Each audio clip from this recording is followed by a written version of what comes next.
Ok. Entonces, venga acá, en esta diapositiva lo que les puse fue una imagen del equipo de absorción atómica que vamos a utilizar para realizar la determinación de sodio por emisión atómica.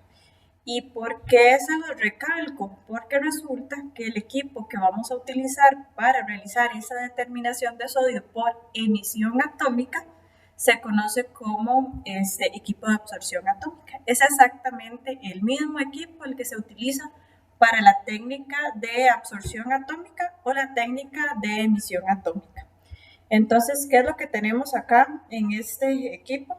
Vean que lo que tenemos es por acá un tubito capilar muy delgadito por donde se introduce la muestra a este sistema que le conocemos como un nebulizador, que tiene la función de esa muestra que es líquida, que se está introduciendo por medio de aspiración, por efecto Venturi, de un gas que le conocemos como gas auxiliar, que es el que provoca la introducción de esa muestra. Ese nebulizador lo que hace es transformar esa muestra en un aerosol. Ese aerosol continúa su trayectoria y llega hasta este punto en donde tenemos la boca del quemador. Y ahí en el quemador es donde se da el proceso de absorción atómica o de emisión atómica. Absorción atómica cuando lo que se me presenta es el proceso de atomización de los elementos metálicos, y emisión atómica es cuando esos átomos absorben energía, pasan a un nivel energético superior y posteriormente se relajan y vuelven a su estado basal. Esa emisión de energía producto de esos átomos excitados sería la emisión atómica, que tiene lugar a la técnica con la cual vamos a trabajar esta semana.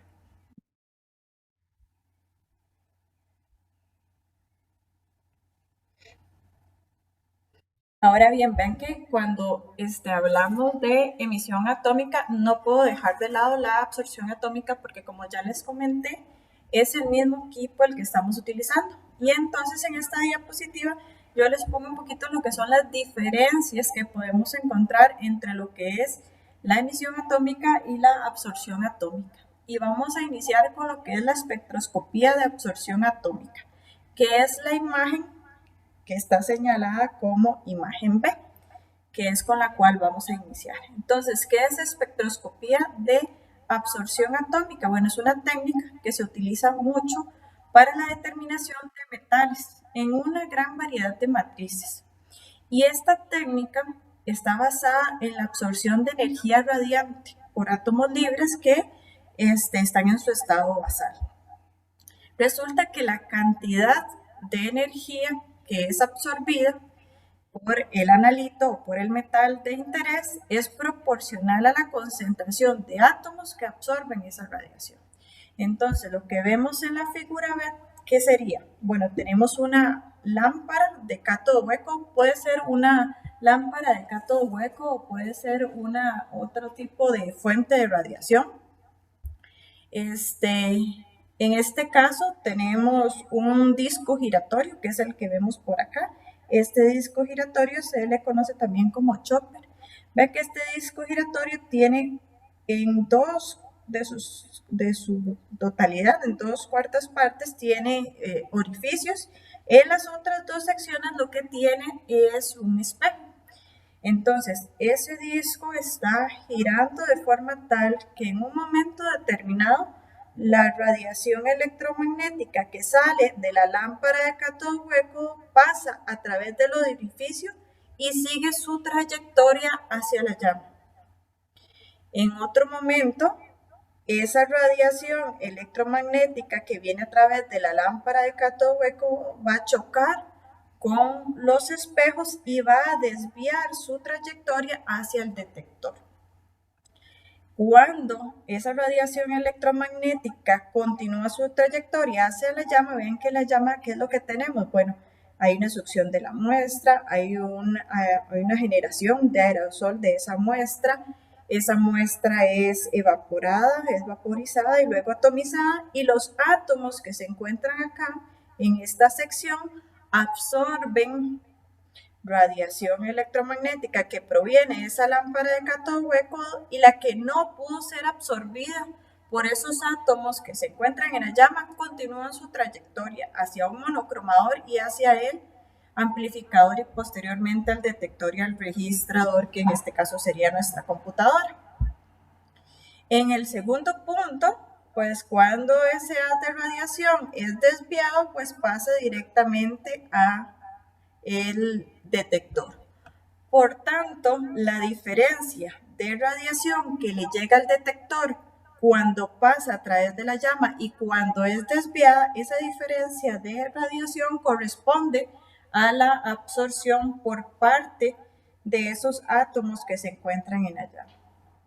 Ahora, ¿cuál es la principal diferencia que nosotros vemos de la emisión con respecto a la absorción? Y si nos vemos, nos referimos un poquito a la imagen que tenemos ahí. Entonces, la imagen A corresponde a la emisión atómica. ¿Y qué no encontramos en emisión atómica? No encontramos ni una lámpara, ni encontramos este chopper, ¿verdad? Este disco giratorio. ¿Por qué? ¿Qué es lo que pasa en el sistema de emisión atómica? Pues la muestra se introduce de la misma forma que se introduce en la absorción atómica, se genera el aerosol de la misma forma, se elimina el disolvente por evaporación, posteriormente se vaporiza la muestra, se tienen los átomos en estado gaseoso y en forma individual en esa llama, pero esos átomos son excitados y pasan a un nivel energético superior. En la misma llama, esos átomos son excitados. Cuando esos átomos excitados vuelven a su estado basal, emiten radiación. Y esa radiación que es emitida es detectada, y a través de esa detección de radiación es que se logra cuantificar los analitos. Entonces queda claro cuál es la diferencia entre emisión y absorción atómica. En algunas partes de la información que les voy a transmitir voy a hablar del equipo de absorción atómica, pero para que ustedes entiendan que es exactamente el mismo, solamente que cuando se utiliza la técnica de emisión no usamos la fuente de radiación electromagnética.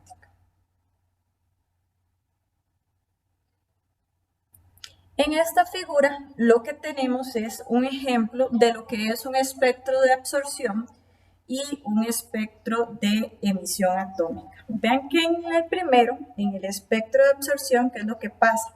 Para poder obtener ese espectro de absorción, lo que se hace es pasar luz blanca a través del elemento o del átomo. En este caso, la luz blanca sabemos que tiene todas las longitudes de onda.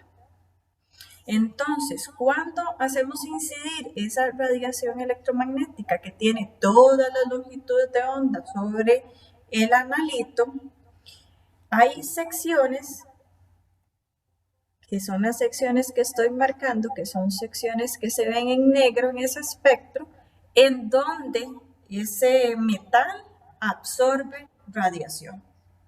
Y entonces lo que vemos es una separación de ese espectro electromagnético por esas zonas negritas. Y esas zonas negras lo que me están indicando es que en esos puntos, en esas longitudes de onda específicas, hay absorción de radiación por parte del analito. Algo diferente pasa en lo que es el espectro de emisión. ¿Qué vemos en el espectro de emisión? Que la mayoría es una zona negra. Y lo que tenemos simplemente son líneas espectrales. Y esas líneas espectrales son solamente de unos pocos colores y están muy definidos y muy restringidos. Ese espectro de emisión solamente me indica en qué puntos específicos, a qué longitud de onda específica emite el analito. Y vean que si nosotros unimos el espectro de absorción y el espectro de emisión, tenemos el espectro electromagnético continuo. es exactamente la misma longitud de onda con la cual absorbe el elemento y emite ese elemento. Vean que coinciden perfectamente. Ahora, para el caso de nuestro analito de interés, que estamos hablando del sodio, tenemos tres líneas espectrales bien definidas. Una línea que se ubica a los 285 nanómetros, otra línea que está a los 330 nanómetros y otra línea que está a los 589 nanómetros. Generalmente, cuando se trata de cuantificación, se prefiere utilizar para cuantificación las líneas que tienen una longitud de onda mayor, por lo que se presentan menos interferencias a esa longitud de onda.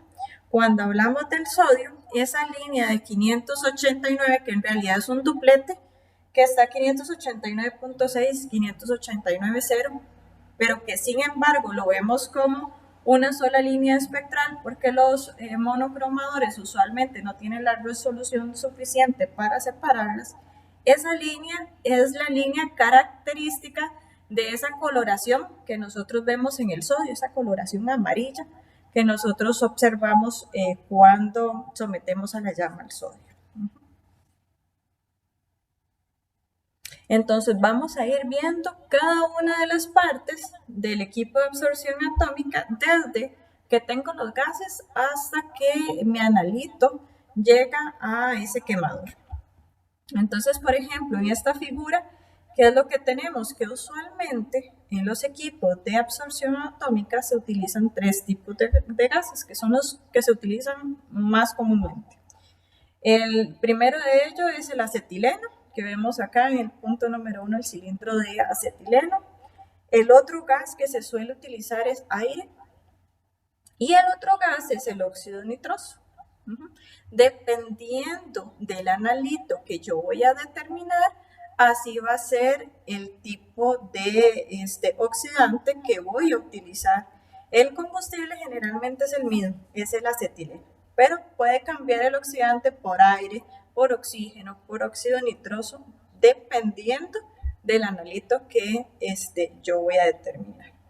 Entonces vean que cada uno de esos cilindros tiene un manómetro y el manómetro lo que permite es ir verificando, ir controlando la presión interna del cilindro y la presión con la cual está saliendo el gas hacia el equipo de absorción atómica.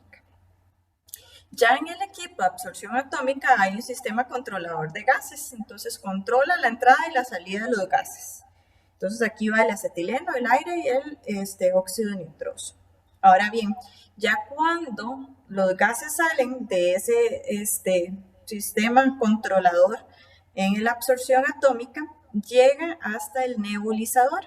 Entonces vean que por acá está el gas auxiliar oxidante, que este gas lo que permite es la introducción de la muestra, es ese que provoca ese efecto Venturi para que la muestra sea aspirada desde el contenedor de muestra. Tenemos también por acá el gas combustible y tenemos por acá el gas oxidante, que son los que se utilizan para el quemador, para generar la llama en ese quemador.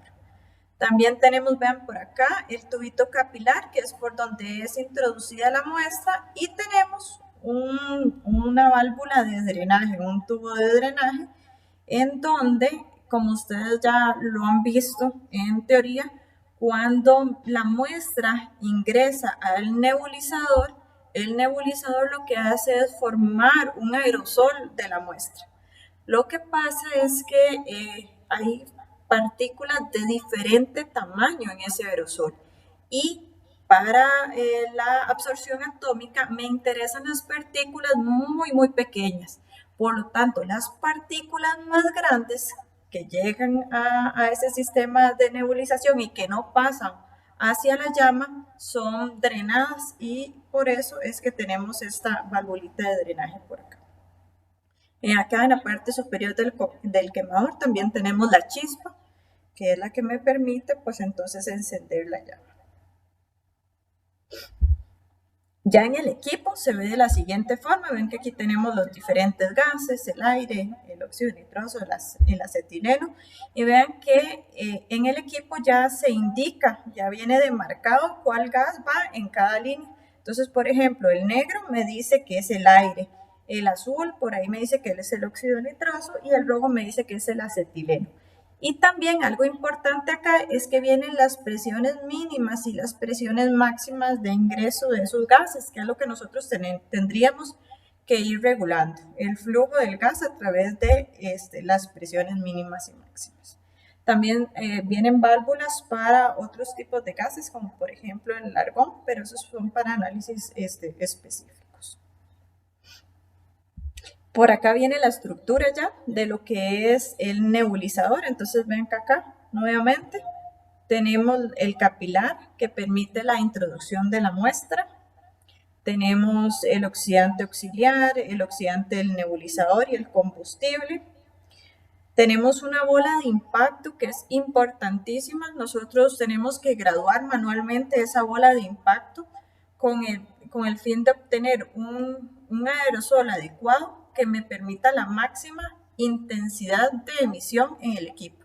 Entonces yo creo que eso es algo que nosotros vamos a hacer a nivel práctico. Vamos a mover un poquito esa bola de impacto y vamos a ir viendo cómo, si yo la acerco mucho a la salida de la muestra, puede ser que se reduzca la intensidad de emisión porque no hay suficiente flujo de muestra que está llegando al quemador. Si yo la alejo mucho de la entrada, puede ser que tenga mucha cantidad de partículas, de gotitas más grandes que se vayan al desecho y poca cantidad de gotitas en forma de aerosol, que también hace que la intensidad de emisión en el equipo disminuya. Entonces tengo que ir regulándola de forma tal que permita, o que yo obtenga, perdón, un ajuste que permita la máxima intensidad de fluorescencia. Entonces eso es una práctica muy bonita que vamos a hacer en el laboratorio y ustedes van a poderlo manipular. Tenemos acá la cámara en donde por acá, si una gotita es muy grande, choca con los spoilers y la gotita es de vuelta hacia el drenaje. Si son gotitas pequeñas, continúan la trayectoria hasta llegar al quemador. Otra vez, ya viéndolo como se ve en el equipo, ese sería entonces el sistema de introducción de muestra. Por acá está el capilar, tenemos el nebulizador, tenemos el quemador y ven que por acá está la chispa. Esta chispa solamente se mueve en dirección del quemador para encender la llama y nuevamente vuelve a su posición inicial.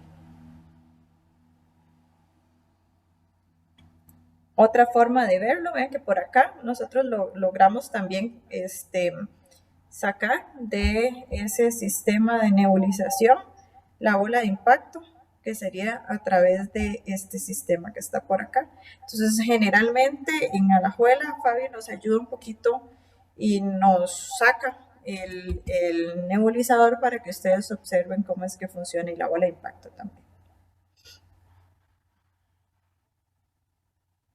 Entonces, como les comentaba, generalmente se utiliza el mismo tipo de combustible, pero el oxidante puede variar dependiendo de cuál es el anulito de interés en la determinación que yo voy a realizar. Entonces, como combustible que usamos, bueno, usamos acetileno. Como oxidante, el oxidante va a depender de la temperatura que yo requiero para el análisis. Para el análisis de sodio vamos a utilizar acetileno aire. La llama de acetileno aire tiene una temperatura que oscila entre los 2100 y los 2400 grados Celsius. Si nos vamos ya a lo que es acetileno óxido nitroso, oscila entre los 2600 a los 2800 grados Celsius. Y ya cuando cambiamos el aire por el oxígeno, ya la temperatura aumenta un poquito más. Entonces el acetileno oxígeno anda alrededor de los 3050 a 3150 grados Celsius. Ahora bien, ¿cómo sabemos nosotros cuál es la mezcla de gases que vamos a utilizar o cuál es la temperatura, que está muy relacionado, cuál es la temperatura que yo necesito en la llama. Realmente los equipos son muy amigables. La mayoría de los equipos más modernos tienen un libro que les conocen como libro de cocina. Y en el libro de cocina, pues entonces nos dicen qué tipo de relación combustible-oxidante tengo que utilizar, me dice cuál es la temperatura que voy a tener en la llama, me dice cómo es que tengo que calibrar o realizar los ajustes del sistema óptico en el equipo. Ahí va, paso por paso nos va dando una instrucción de qué es lo que tenemos que hacer para poder iniciar nuestro análisis. Entonces, como les comenté, para el caso del sodio, lo que se recomienda es utilizar una mezcla de aire acetileno, que es lo que nosotros vamos a utilizar. En algunos otros casos se recomienda el óxido nitroso acetileno. En algunos se podría utilizar cualquiera de los dos. Ven que, por ejemplo, para calcio, estroncio, bario, galio, se pueden utilizar cualquiera de las dos mezclas de gases. Entonces es simplemente realizar la consulta para poder identificar cuál es la mezcla de gases más adecuada para el análisis que yo voy a ejecutar. Por acá viene el proceso que se da en el nebulizador y en la llama como tal. Entonces son fenómenos que van a tener lugar una vez que se da la introducción de la muestra. Entonces vean que, como les contaba, por aquí viene la muestra. El primer paso es, en el nebulizador se va a formar un aerosol, en donde solamente van a pasar aquellas gotitas más finas, las más gruesas van a ser eliminadas. Una vez que esas gotitas finas pasan por el nebulizador, viene un proceso de evaporación del solvente. Entonces, en esa evaporación del solvente lo que vamos a obtener es el metal sólido. Ahora ya vamos a tener partículas de ese metal. Ese metal sólido va a pasar a estado gaseoso, lo vamos a vaporizar y lo vamos a pasar al estado gaseoso. Una vez que ese metal está vaporizado en la llama, es atomizado. Entonces lo que se hace es pasarlo a estado atómico, gaseoso, completamente separado. A eso le conocemos como vapor atómico. En esa llama se pueden dar varios procesos. Por ejemplo, ese vapor atómico puede ser excitado, que es lo que nosotros queremos en el caso de la emisión atómica, que sea excitado y que posteriormente esos átomos excitados liberen su energía para poderla detectar. En otros casos se pueden obtener procesos no deseados, como por ejemplo la ionización, o por ejemplo la formación de óxidos metálicos que está por acá. Entonces esos son procesos que no queremos en llama, pero que se pueden presentar. Ahora bien, estamos hablando solamente de llama, ¿verdad? Porque estamos hablando de absorción atómica en llama o de emisión atómica en llama. Pero hay otras fuentes de atomización y excitación. Entre las fuentes más utilizadas para lo que es atomización y excitación está el arco eléctrico, la chispa y el plasma, que ya ustedes lo han visto en la teoría. El arco eléctrico y la chispa se utilizan principalmente cuando yo tengo muestras sólidas. Las temperaturas son más elevadas para el caso del arco eléctrico y la chispa. Para el caso de la chispa, la temperatura anda alrededor de los 40.000 grados Celsius, y para el caso del arco eléctrico la temperatura anda entre los 4.000 y los 5.000 grados Celsius. Y ya vamos a ver un poquito más lo del plasma.